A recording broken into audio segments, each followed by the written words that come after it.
And welcome back to Across the Board with Ian the Colonel here on Hawk Radio, hawkradio.org. Did I say Hawk Radio just then? You did. Yeah, I think I did. I don't know what it is. Hawkradio.org. I think I've never been here before. I don't know what's going on. Great punk bands are hard to come by. I agree. But we happen to have one right here. We've got Kyle from the Frantic on the line with us. Great band out of Chicago. Kyle, are you there? Yes, sir. How you doing? I'm doing outstanding, Colonel. How you doing today? I don't know. My Colonel now? I don't know. Yeah, well, Colonel Kyle. How about that? I like it. So let's talk about you. First off, there's a band called the Frantics, plural.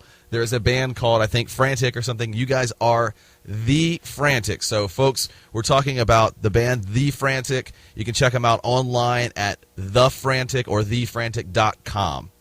Yes, So we had sir. that. It's funny you mentioned that. My grandma always still says the Frantic. Oh, really? Yeah. She's like this little old lady, and she's always telling her friends, "Yeah, check out the Frantic." Completely different Grandma. band. I believe they're a three-piece, like, big band type orchestra. Yeah, they are. I think so, They're something like- along those lines, like a jazz band or something. Yeah, they're like a swing band from Carolina or something like that. So yeah, Yeah. different. Probably more what your grandmother's into. I don't know if your grandmother's into rock and the punk and the Ramones. That's even sweeter. I don't know about that. No, probably- She's up there, man. She's a little old lady. She doesn't really know too much about music. Burt she's the Bacharach. best. Nice. All right, so Kyle, tell us a little bit now. You guys are still a really young band. 20, 21, everybody pretty much in the band. Talk about. We just had Divided by Friday on the show recently. Another young band. Guys dropping out of high school to do the band full time. This is something that's really curious with me about you guys and about the industry. So the NBA now has a cap on, or you have a limit. You have to be 19, right, I think, to join the NBA and go pro. You have to do a year in college or pro overseas or whatever. You guys actually went, quote unquote, pro in the industry. Full time as a band in your late teens, mid to late teens, really. Tell us about what that was like for you to go national that young, and how young do you think is too young to start full-time as a band? Well, I feel like it's getting younger and younger. Like, just seems that way every year with people like, Justin Bieber or whoever that are just superstars at the age of 15, 16. And it just seems more common, which doesn't mean that you shouldn't finish out high school or go to college. But when you have a goal that you're really trying to achieve, right? We felt like we weren't going to let anything get in the way of that. We had an opportunity to sign to a record label and start touring, and we put school aside for the time being. Yeah, and it's obviously the university is what funds the radio station and everything. However, college is not for everybody. I agree with that. I personally don't agree with the NBA's limit. You know what I mean? If you want to be a basketball player, be a basketball player. Why should they make you go to college? So I agree. So yeah, I fully support what you guys are doing, and clearly you have the talent to back it up. Some people just, I hope I make it in a band, but you guys are a sick band. So. Thank you. Yeah. Now talk about why the title Audio and Murder. I personally love it, especially for a punk band. But where did that come from? Well, that was our previous CD. It was also the name of one of our songs. Right. That's and it's kind of ironic because this is a radio interview, but the song was basically about that radio didn't play anything good anymore, and it was kind of like the opening line is "Billboard doesn't know rock and roll gold." Right. Which kind of ended up being ironic that song got played on the radio. But so yeah, we thought it was a cool title that was kind of stood out, so we named our record that. All right, let's talk about that then. So you were talking about how Billboard doesn't know rock anymore and that kind of thing, and I've got to say I agree with you. I think the Colonel backs me up on that. Agree. Okay. Now, recently at the Super Bowl, the Black Eyed Peas. What is wrong with me today? Peas. The Black Eyed Peas. The Black Eyed Peas played the halftime show, and it was awful. It was just atrocious. I mean, I don't know. I guess the lights on the suits were kind of cool looking, but everything else was just bad. The look was bad. The setup was bad, and Fergie was just awful. And the whole auto tune with Will I Am. So talk about. Do you feel that is? I know that you're kind of into pop. I mean, do you feel that that's good music, or is that what you're talking about? That Billboard is, in the industry is pushing bands like that necessarily don't have talent or more kind of hype. See, I don't know. I actually personally really love the Black Eyed Peas. Yeah, I have no problem with the Black Eyed Peas. I'm talking about that show. No, I know it seems what you mean. Yeah. okay. But I mean, for me, looking at it as like already being a fan of theirs, I kind of, gave them benefit of the doubt. Maybe it was a bad performance, but I think it was still kind of spectacular to see the way that they had all the dancers choreographed, and I don't know. I guess I look on the positive side of it. I see what you're saying.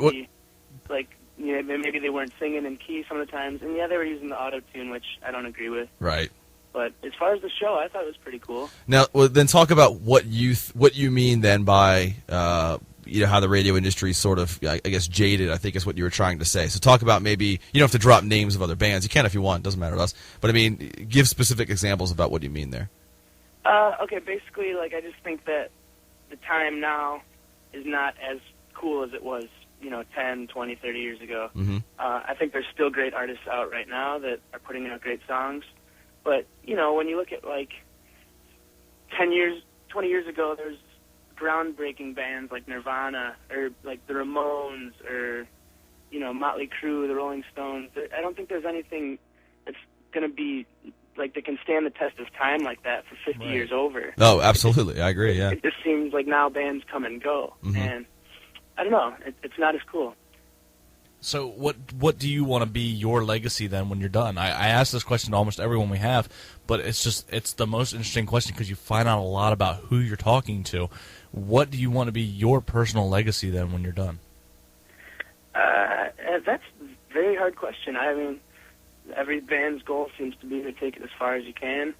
I mean, obviously, I'd like to just keep writing music that I feel can, tell our story about what we're going through. And, of course, we want to be the biggest band in the world, but, you got to balance having the ambition to be, some huge rock star and also balance still wanting to create, real music that's not just, you want to create music for the fans, but at the same time, it's an art and you want to express yourselves in the way that you want to do that. So would you be content I think as long as we can keep going for the next 10, 20, 30 years. So would you be content just being a songwriter, or do you want to be the performer too? I am definitely a performer. Okay. I think that's what I was born to be doing.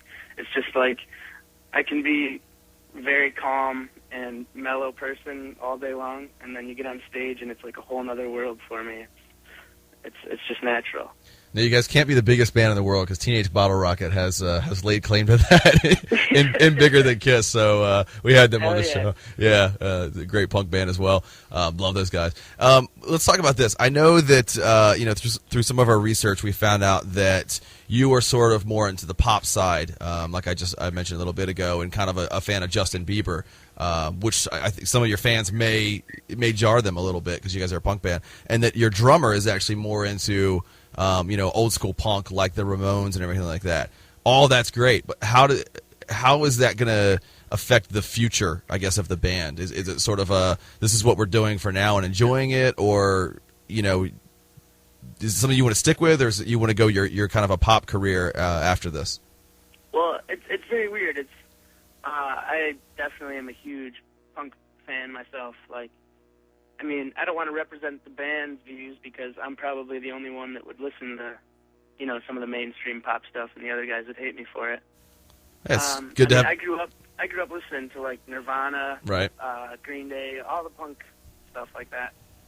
But I just kind of like to check out what else is out there because even though I sing in a punk band, if I find a song that's a country song that, inspires me or gives me some different emotion that a punk song wouldn't give me, I'm still going to try and figure out what's cool about it. Yeah, absolutely. You sound. I don't mean to make you feel bad about it. I didn't mean that at all. I agree. You should have a wide variety of music. If people are like, I only like punk, you're not really a fan of music then. You know what I mean? You have to appreciate everything. Aaron Lewis of Stained, a hard rock band, put out a country album. You know what I mean? The guy just loves music and he loves industries. Yeah, Darius Rucker, yeah. Mm-hmm. So, I agree with you, man. I like everything. I'm not into country myself, but I like pop. I like, heavy metal. I like, like death metal, everything. So I agree with you on that, I'll tell you. Yeah, that's awesome. It's cool when if I'm say I spend some time listening to pop or country or hip hop or whatever, and then I write a new song, and I bring it to rehearsals with the band, and we turn it into a Frantic song, you know, with loud drums and cranking guitars. Even though it's kind of inspired by country or pop, it still turns into a punk song. Right. With maybe just, you know, a melody that I wouldn't have thought of if I wasn't listening to other stuff. Yeah, these days with music, the lines between genres are so blurred. I agree, which I like. Yeah. You know what I mean? And bands like A Day to Remember, you know, you can't really define them, but they're an amazing band and I love their stuff. Absolutely. Yeah, so you guys actually have a new EP coming out on Sub T in Chicago, April 2nd, right? Talk a little bit about that. Yes, we spent the last year or so writing and recording.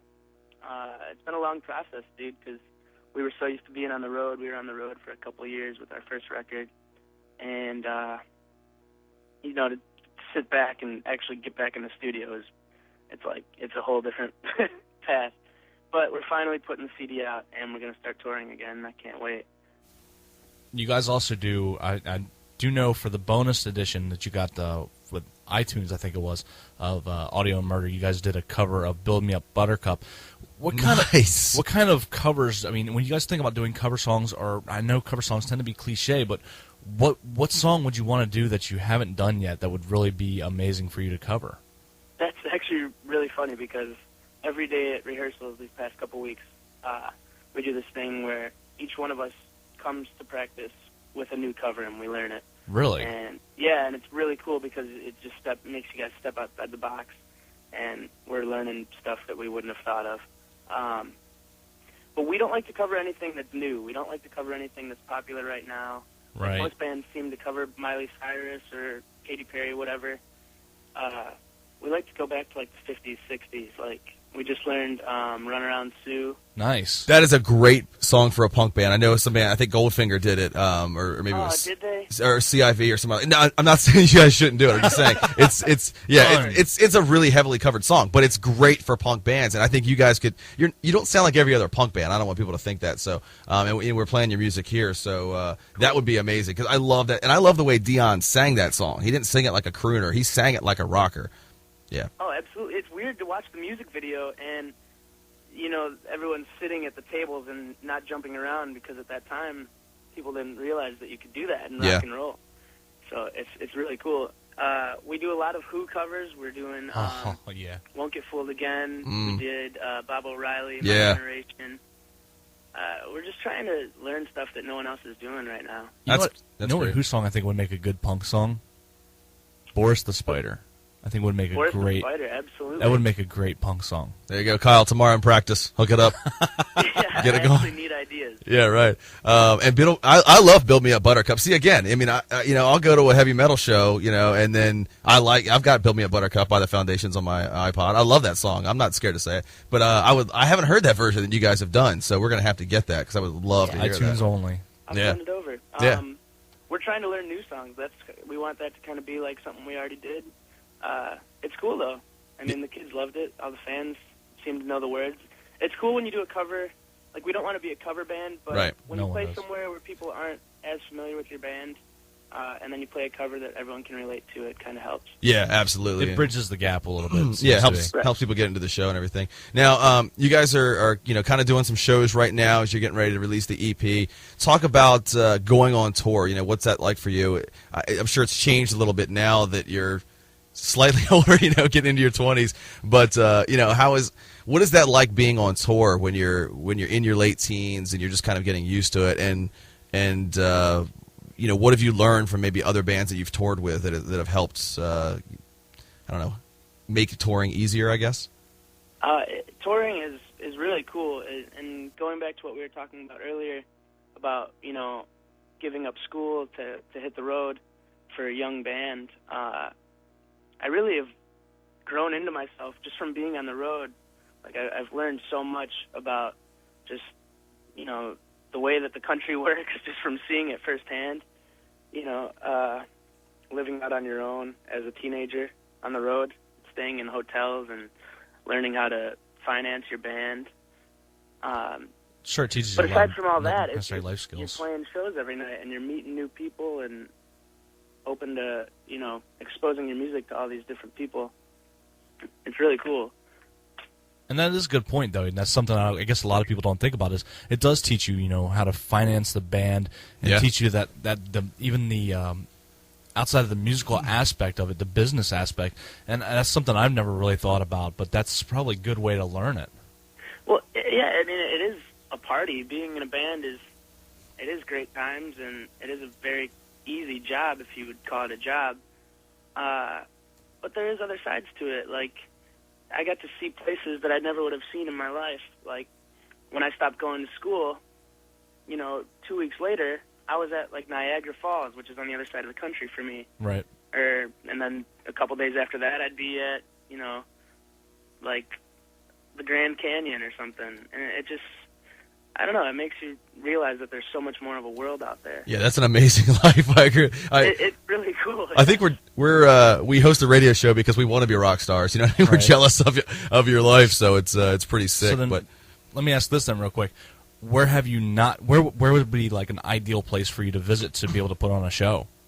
Well, we haven't been out of the country yet. We've basically been focusing on, doing a lot of the Midwest, and every now and then we branch out to the coasts. But I'd really like to see, like, London. Yeah, and, London's cool.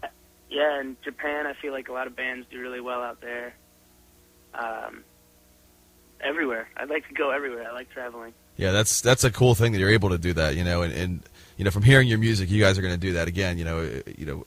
Great band that just needs to get out there a little bit more, and I know you guys are getting pushed right now. So looking forward to hopefully seeing you guys on the road sometime soon. We try to get out as much as we can. Baltimore, we're going all over the place, so we awesome. Try to get out there as much as we can. I don't know, haven't been to Chicago in a while. It's a little too cold for us right now out there. I'll volunteer to go to Chicago. I'm a Cubs fan. Dude, no kidding. I'm ready to get out of here. There you go, Kyle. Are you a Cubs fan? I'm a White Sox fan. I'm a baseball fan. I like the Cubs too. Colonel, don't hang up on him. Don't hang up on him. No, we're good. We're good. All right. I can't win. Bears fan and a White Sox fan. Yeah.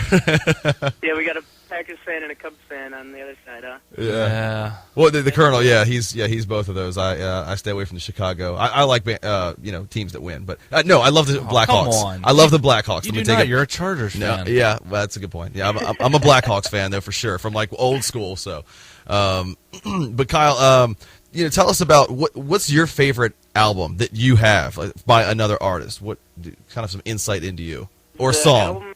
The album that changed my life was Dookie by Green Day. It was Great the album. first cassette that I ever bought, and I knew like that moment that I wanted to play in a band for the rest of my life. You bought it on cassette. Yes. Nice. It's a word we don't hear too many people use anymore. I didn't know Dookie came out on a cassette, but I have the too. CD and I've almost worn it out. How's the best way to get a hold of you? How can fans keep in touch with you as you're getting ready to think about hitting the road? How can they keep up with you? I guess all the social networking sites? Yeah, we have Facebook.com/WeAreTheFrantic, which we've been updating a lot. We've been using that. Seems like MySpace is kind of on the back burner. People are using Facebook and Twitter more. What's MySpace? So we have Twitter/TheFrantic, and of course we still have MySpace/TheFrantic.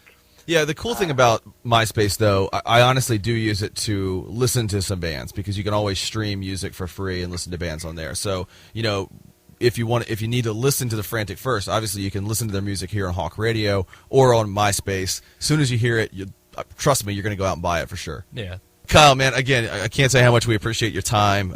Big fans of your music and just love it. What's next for you guys? I mean, are you going to try to switch up the musical style a little bit, to kind of blur those lines like we said, or are you going to stick with the kind of more hardcore punk and go from there? No, yeah, I know I was talking about country or hip-hop and pop music. That's just what I listen to. We're definitely still a punk band, and I think we're really starting to grow into our own sound. And we have a new record coming out April 2nd, and that's when we hit the road. So I think it's only going to get bigger from here. We're going to keep going. Talk about your live shows just really quickly here. Last question. What is that feeling like being on stage, playing in front of those people? Because again, kind of quickly, you guys went from playing in front of 10 people to thousands. How does that dramatic change affect you? It happened really quickly, actually. We put out. We've been a band for 7 years already. We started when we were in 8th grade. So at first we were still playing like our friends' birthday parties, and then we started playing like the local coffee houses around town. And it was still cool when we were in school because we could promote in class and get all of our friends to come see us. Yeah. And after time, you'd start noticing people that you didn't know at the shows, and that was really weird. And then that happened more and more, and we put out a record, and before you knew it, it was getting played on the radio or TV, and I mean, we're definitely nowhere near being like successful or huge yet, but it just it's really cool when you show up somewhere and someone's heard your song before on the radio and they come to see you play. Absolutely. Yeah, you guys started so early, you could have called the band Zygote. I mean, geez, you're really taking it back there. But yeah, we got a lot of crap for that. Yeah.